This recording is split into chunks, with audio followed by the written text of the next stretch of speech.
Tenga la bondad de buscar en su Biblia el Salmo 128, en donde encontramos el plan de Dios para el hombre. Ahora escúcheme cuidadosamente. No todo varón es un verdadero hombre, un hombre piadoso, un hombre de Dios. Usted puede ser un varón, pero se requiere de madurez para llegar a ser un hombre.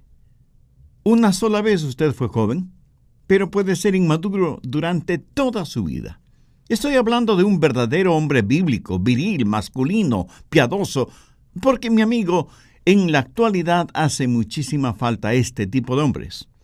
Hombres que, como Josué, puedan decir sin ninguna vergüenza ni apología y con verdadera virilidad y convicción: pero yo y mi casa serviremos a Jehová. Jóvenes y jovencitas que aún están solteros, escúchenme. Estoy hablando de valores familiares y es mi oración y anhelo que ustedes tengan esos valores bien definidos. Señoritas, es mucho mejor casarse con un hombre que no tiene ni un centavo, pero que vale 1,000,000, que casarse con un hombre millonario, pero que no vale ni un centavo. Hablo de hombres, verdaderamente hombres de valor, no financiero, sino espiritual, moral, ético. En ese sentido, grandes hombres. Un turista llega a un pequeño pueblito y preguntó a uno de sus habitantes: ¿ha nacido aquí algún hombre grande? Y le respondieron: no, señor, todos han nacido como bebecitos. Y eso es cierto. Se nace como bebecito, pero tiene que crecer para ser un hombre. Bien, veamos el Salmo 128. Bienaventurado todo aquel que teme a Jehová, que ande en sus caminos.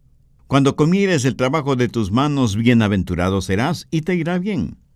Tu mujer será como vid que lleva fruto a los lados de tu casa. Tus hijos como plantas de olivo alrededor de tu mesa. He aquí que así será bendecido el hombre que teme a Jehová. Bendígate Jehová desde Sión, y veas el bien de Jerusalén todos los días de tu vida, y veas a los hijos de tus hijos. Paz sea sobre Israel. ¿Qué es la verdadera hombría? ¿Cuál es el plan de Dios para el hombre? Cualquier electrodoméstico o equipo técnico o vehículo que usted compre en nuestros días viene con su respectivo libro de instrucciones. Dios también nos ha dado un libro de instrucciones, la Biblia, en donde encontramos el plan de Dios para el hombre. Ningún hombre, por famoso que sea, ningún deportista, por más que gane millones, ningún religioso, por más carismático que sea, ningún político, por más popular que se crea, ningún científico, por mucho que sepa, puede decirnos cuál es el plan de Dios para el hombre. Solo la Biblia, la palabra de Dios, puede hacerlo, porque por eso es precisamente la palabra de Dios. En Génesis 1:27 se nos dice: y creó Dios al hombre a su imagen, a imagen de Dios lo creó, varón y hembra los creó. En la actualidad hay aquellos que están tratando de convencernos de que no hay diferencias fundamentales entre hombre y mujer. Y esto ellos lo hacen en nombre de la igualdad. Cierto, hombres y mujeres son iguales, pero no son lo mismo. Igualdad en valía no es lo mismo que igualdad en funciones. Una famosa psicóloga norteamericana dijo lo siguiente: hombres y mujeres son realmente diferentes. Sí, lo son. He invertido meses hablando con biólogos, geneticistas, neurólogos, sociólogos y psiquiatras, y lo que he descubierto es que hay más diferencias entre hombres y mujeres de las que se sabía. Sus cuerpos y mentes son diferentes. Los hombres son diferentes aún en la composición de su sangre y cómo se desarrolla su cerebro, lo que significa que piensan y experimentan la vida en forma diferente a la mujer. Últimamente casi se ha vuelto un asunto de fe el asegurar que no hay diferencias significativas entre los sexos, aparte de la más obvia diferencia, los órganos sexuales. Pero la verdad es que hay otras y más importantes diferencias entre los sexos que los órganos reproductivos de varones y hembras. Y el doctor Paul Propon, hablando sobre este mismo asunto, dice: hombres y mujeres son diferentes en cada célula de sus cuerpos. Las diferencias en las combinaciones de los cromosomas son la causa básica del desarrollo de la masculinidad y la femineidad. Las mujeres tienen una mayor vitalidad constitucional, a lo mejor debido a esa diferencia en los cromosomas. Normalmente las mujeres viven 3 o 4 años más que los hombres, por lo menos en los Estados Unidos. En este punto me hago la pregunta, ¿y entonces por qué les llamamos el sexo débil? El Dr. Propan dice algo. La sangre de la mujer contiene más agua y el 20% de corpúsculos rojos. Toda vez que estos proporcionan oxígeno a las células corporales, la mujer se cansa más fácilmente y tiene la tendencia a desmayarse.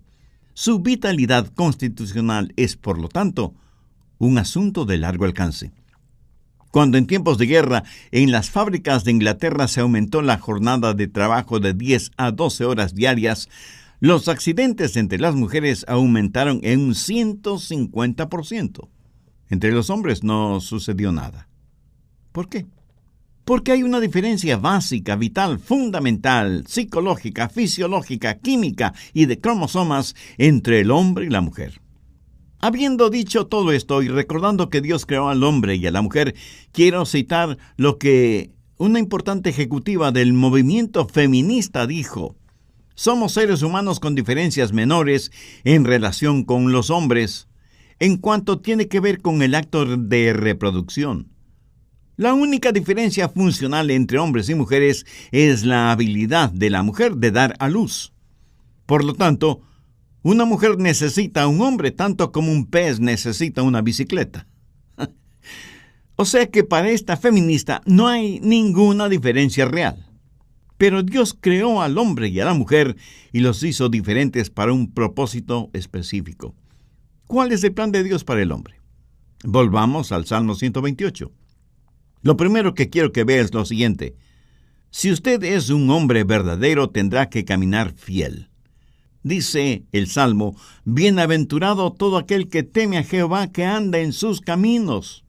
Esto habla del modelo que un esposo y padre debe ser delante de sus hijos. Debe ser un padre que sabe adorar a Dios, que es un esposo fiel y que tiene una íntima relación con Dios.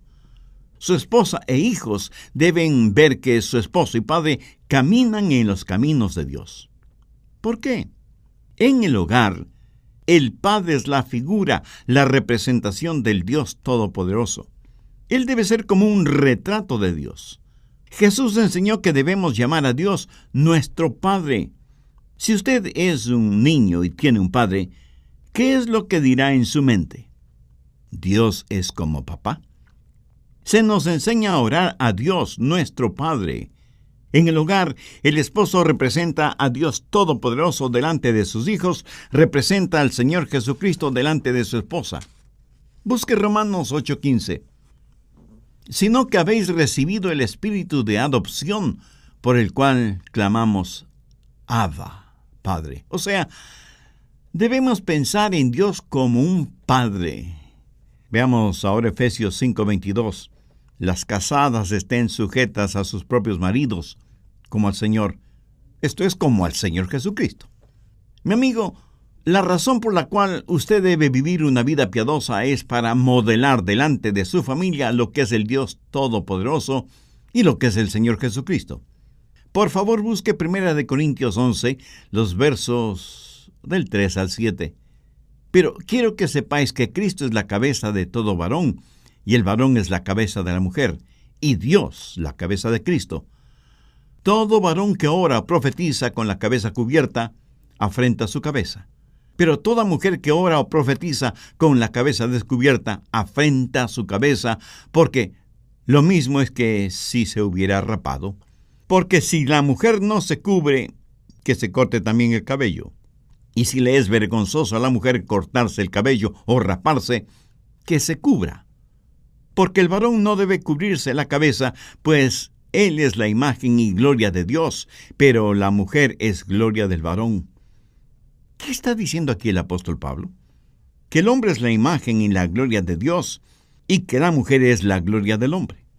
En el hogar, el hombre es, por así decirlo, el retrato del poderoso Dios y del Señor Jesucristo. La mujer es el retrato de la iglesia, la novia de Cristo. Hombres, esposos, padres, escuchen, jamás piense que la religión y la espiritualidad son primordialmente para la mujer y los hijos. Dios demanda más espiritualidad del hombre que de la mujer. Dios pone mayor responsabilidad en el hombre que en la mujer. Y si su hogar no es lo que debe ser, entonces usted comparte esa responsabilidad primaria. No su esposa ni sus hijos, porque usted es la cabeza del hogar. Y si usted representa a Dios en ese hogar, ¿cómo debe ser? Usted debe caminar en los caminos de Dios. Una de las características de Dios es su fidelidad. Uno de los mayores problemas en la actualidad es la infidelidad de los hombres. Padres que desaparecen de la vida de sus hijos, padres que fracasan. Una tercera parte de los niños norteamericanos no viven con sus padres biológicos. Más de 15 millones de niños crecen en hogares sin sus padres. ¿Sabía que el 70% de los hombres en las cárceles crecieron sin un padre? Desde 1920, el índice de divorcios ha crecido en un 1.420%. Y entre los matrimonios jóvenes, el promedio de divorcio es el doble de lo que fue entre sus padres. Es hora de levantarnos y erguirnos y decir, debemos caminar en los caminos de Dios. Un notable psicólogo de niños dijo, hoy en día vemos a más niños con síntomas de estrés, dolores de cabeza y estomacales, desánimo, problemas de aprendizaje, como nunca antes. Al crecer, muchos de ellos sienten que han perdido una parte importante de su vida. Se sienten usados y abusados. Mi preocupación es que si ellos no se sienten protegidos y cuidados, tampoco les importarán los demás. A lo mejor estamos criando un gran número de niños que son desadaptados emocionales. ¿Sabe usted cuál es una de las características de Dios? Permítame decirlo nuevamente. Es la fidelidad. Y eso significa que Él cumple las promesas que hace. Nuestro Dios es un Dios de pactos, es un Dios fiel. Toda la Biblia depende de la fidelidad de Dios, de las promesas de Dios. Mi amigo, cuando usted hace una promesa, eso tiene un poder increíble. Con mucha sabiduría, alguien dijo lo siguiente: cuando un hombre hace una promesa, crea una isla de certidumbre en un hirviente océano de incertidumbres. Cuando usted hace una promesa, crea un santuario de confianza en medio de una selva de reacciones imprevisibles. En su estupendo libro El tierno guerrero, su autor, Stu Weber, dice lo siguiente: padres y esposos necesitan aprender fidelidad y cumplir lo que prometen. Nunca dejen de hacerlo, sin que importen las circunstancias. Cuando el matrimonio ha perdido su encanto, permanezca ahí. Cuando la responsabilidad paternal está sobre su cabeza, permanezca ahí. Cuando el trabajo está sofocando su espíritu, no deje que gane la batalla. Cuando su iglesia está sobrecargada de mezquindades, permanezca ahí. Cuando sus hijos le desilusionen, permanezca junto a ellos. Cuando su esposa experimente 6 meses de cambios emocionales, aprenda a vivir junto a ella. Permanezca, sea un hombre fiel. Entienda que el poder para permanecer es sacrificio. Entregarse uno mismo totalmente para el bien de otro. El máximo ejemplo de poder para permanecer es el Señor Jesucristo. Él pudo haber caminado contrario a la cruz, pero permaneció firme en ese camino, con su rostro firme, mirando hacia el Calvario. Cuando pudo haber descendido de la cruz y evitar todo ese sufrimiento, Él permaneció ahí. Cuando pudo haber llamado a sus ejércitos celestiales para que lo liberen, o invocar la ira divina sobre sus adversarios, Él permaneció ahí. Perseveró y permaneció hasta el momento cuando pudo decir: consumado es. Que Dios tenga misericordia de padres ausentes de su responsabilidad. Camine con Dios. Un verdadero hombre delante de Dios es el hombre que camina en fidelidad. En segundo lugar, un genuino hombre de Dios es conocido por su trabajo fructífero. Salmo 128. Cuando comieres del trabajo de tus manos, bienaventurado serás y te irá bien. El plan de Dios para el hombre es que sea el proveedor para su familia. Y esta responsabilidad viene desde las páginas del Génesis, porque en Génesis 3:19 leemos: con el sudor de tu rostro comerás el pan hasta que vuelvas a la tierra, porque de ella fuiste tomado. Y aquí Dios no está diciendo que va a ser algo fácil. Por eso Dios le dio al hombre una contextura más fuerte, porque iba a ser el principal proveedor para el hogar. Y esa responsabilidad no se la dio a la mujer, que es la que debe nutrir, ser dadora de vida. Por favor, busque en el Nuevo Testamento la epístola a Tito, capítulo 2, versos 4 y 5, que enseñen a las mujeres jóvenes a amar a sus maridos y a sus hijos, y ser prudentes, castas, cuidadoras de su casa, buenas, sujetas a sus maridos. Los pequeñitos necesitan a sus madres, y uno no tiene que ser muy inteligente para entender eso. Dios hizo al hombre para que sea el proveedor. Pero hoy tenemos una generación de padres que parece que se han olvidado de esto. Y hombres, permítanme decir que esto de ser proveedores va mucho más allá de los alimentos, el vestido y la casa. Si usted piensa que puede dar a sus hijos cosas y dar a su esposo una linda casa, y eso es todo lo que tiene que hacer, está completamente equivocado. Usted tiene que proveer también para las necesidades emocionales y espirituales de su esposa e hijos, porque eso significa la seguridad espiritual en su hogar. ¿Qué es lo que la familia, su familia, realmente necesita? ¿Alguna vez se ha sentado para escribir los planes para su familia? ¿Cuál es el plan de Dios? ¿Cuál es el trabajo de un hombre de fe? Debe ser protector y proveedor. Salmo 128:3 dice: tu mujer será como vid que lleva fruto a los lados de tu casa, tus hijos como plantas de olivo alrededor de tu mesa. Los hombres tienen la tendencia a ser rudos y fuertes. Las mujeres, en cambio, y por lo general, se caracterizan por ser gentiles y tiernas. Los hombres tienen una manera de pensar lógica y unidireccional. Las mujeres se inclinan a lo emocional y a la comunicación verbal. El hombre toma riesgos y está listo para ello. La mujer prefiere la seguridad y el orden. En sus relaciones, el hombre es más insensible, mientras que la mujer es más sensitiva. El hombre mira hacia un largo recorrido. La mujer se concentra en el aquí y el ahora. El hombre es más escéptico y desconfiado debido a su naturaleza protectora. La mujer es más crédula, más ingenua, porque es su naturaleza maternal. Ahora, ¿quién está en lo correcto y quién en lo incorrecto? Ambos están en lo correcto porque esa es la forma en que Dios les hizo.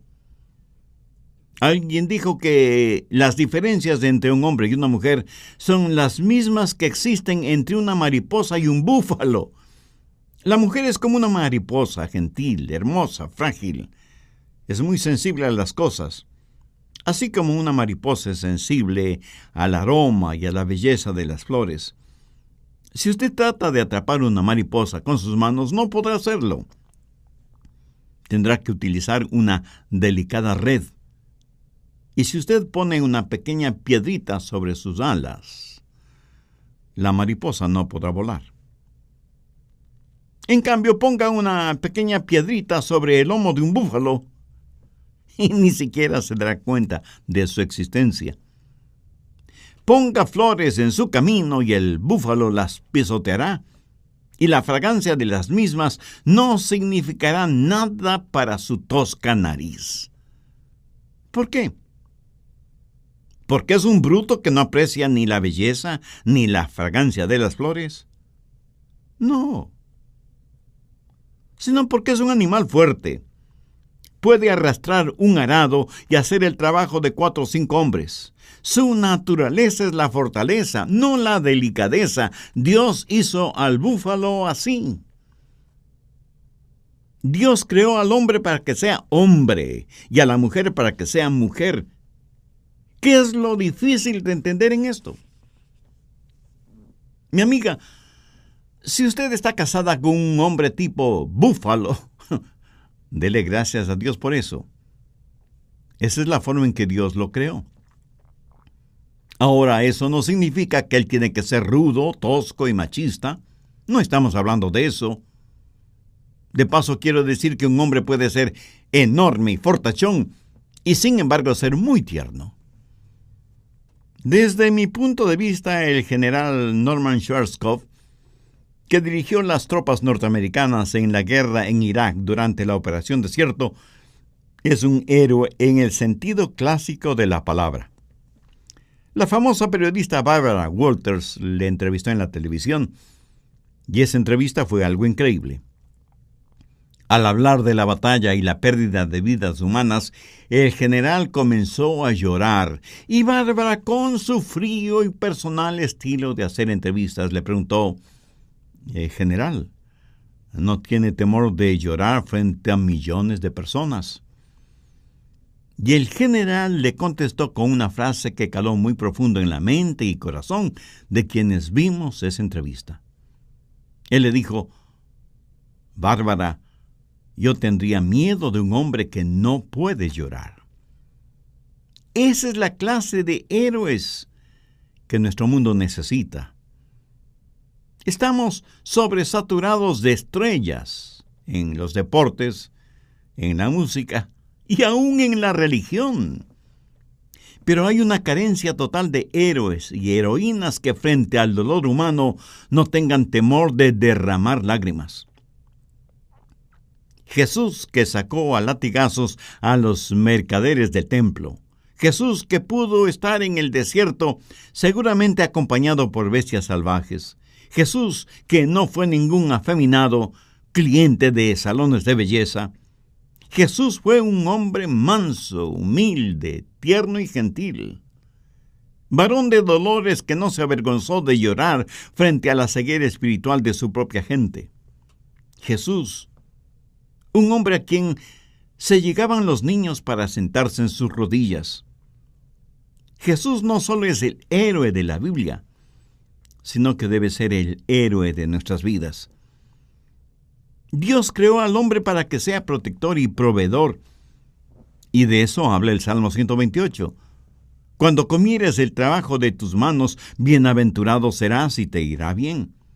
Tu mujer será como vid que lleva fruto a los lados de tu casa, tus hijos como plantas de olivo alrededor de tu mesa.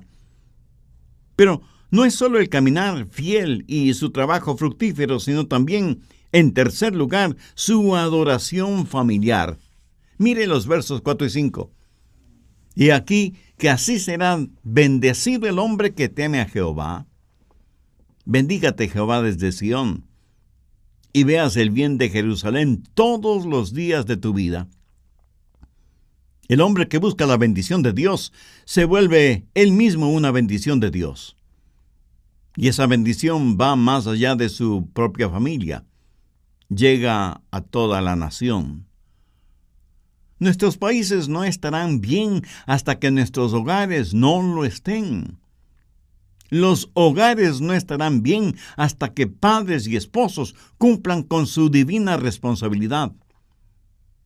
Son los esposos, los padres, que tienen que guiar a su familia en la adoración a Dios. Dios hizo al hombre para que pueda decir: pero yo y mi casa serviremos a Jehová. En el Salmo 128 se representa a la esposa como una vid y a los hijos como plantas de olivo. ¿Sabe qué es lo que estas dos plantas tienen en común? Bueno, como todas las plantas, necesitan que se las cuide, necesitan que se las cultive. Una vid da mucho fruto, pero necesita algo en que apoyarse. Por eso, Dice que la mujer es como una vid a los lados de su casa y sus hijos como plantas de olivo. En el Oriente Medio, si usted tiene una planta de olivo, tiene una fuente de productividad, una fuente de riqueza. Los árboles de olivo son fuertes, verdes, productivos, hermosos y estables, pero necesitan ser cultivados. ¿Está usted cultivando las plantas de olivo que tiene? Anote Efesios 6:4. Y vosotros, padres, no provoquéis a ira a vuestros hijos, sino criadlos en disciplina y amonestación del Señor. La provocación siempre tiene un aspecto negativo, y Pablo dice que no hay que exasperar, ni frustrar, ni acosar, ni herir, ni humillar a los hijos. Si usted no tiene una buena relación con sus hijos, ¿cómo espera que ellos estén listos a obedecer sus reglas? Esto es provocar a iras a nuestros hijos. Lo opuesto de la provocación es la nutrición, o como Pablo lo dice, criadlos en la disciplina y amonestación del Señor.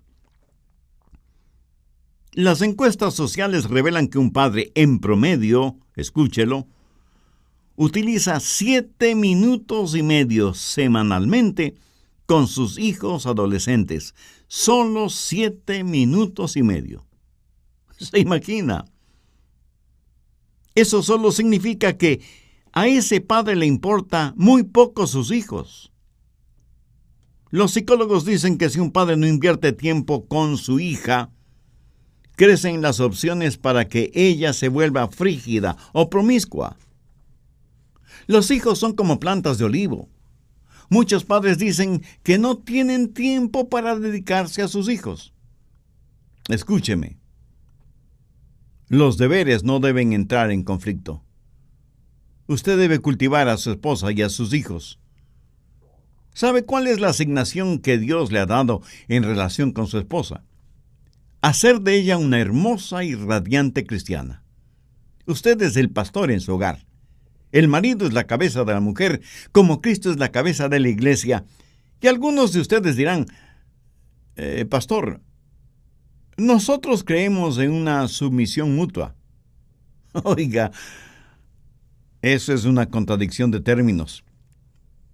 Los cristianos en general deben someterse mutuamente, pero en el hogar hay una cabeza. Cualquier cosa sin cabeza está muerta, y cualquier cosa con 2 cabezas es una monstruosidad. Hay una cabeza en el hogar. Ahora, si esto molesta a la esposa, le diré por qué. La mitad se debe a la naturaleza pecaminosa de ella y la otra mitad se debe a la naturaleza pecaminosa de él. La naturaleza pecaminosa de ella quiere rebelarse y la naturaleza pecaminosa de él quiere gobernar. Dios no le hizo dictador en su hogar. Dios le hizo para que amara a su mujer como Cristo ama a la iglesia. Recuerde que Cristo murió por su iglesia. A la mayoría de las mujeres no les importa someterse al hombre que ama lo suficientemente a su mujer como para morir por ella y que lo demuestra en la forma en que vive por ella y con ella. Y debe haber adoración familiar. Debe haber un líder en el hogar.